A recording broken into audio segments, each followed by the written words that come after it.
Shabbat Shalom and welcome to the holiday of Sukkot, one of my favorites. A wise rabbi once taught, the mitzvah of Sukkot is the simplest thing in the world. To eat and sleep in the sukkah, 1 week in the year, one holy week, God is revealed to us.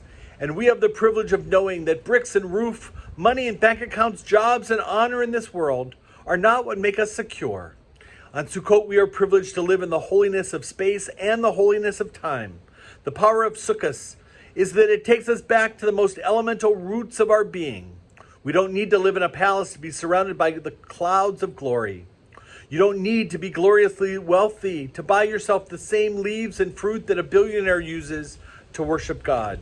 Living in the sukkah and inviting guests in to your meal, you discover that the people who have come to visit you are none other than Abraham, Isaac, Jacob, Sarah, Rebecca, Rachel, and Leah. Such is the premise of Ushpizin, the mystical guests who come and visit the sukkah each year. What makes a hut more beautiful than a home is that when it comes to Sukkot, there's no difference. We're all the same. We're all temporary residents in God's almost eternal universe.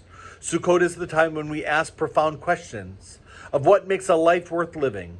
Having prayed on Rosh Hashanah and Yom Kippur to be written and sealed in the book of life, just 5 days later we come out into the sukkah, and Sukkot forces us to remember how brief life actually is, how vulnerable we are. Sukkot is the festival of insecurity. It's a candid acknowledgement that there is no life without risk. Yet we can face the future without fear because we know that we are not alone, that God is with us.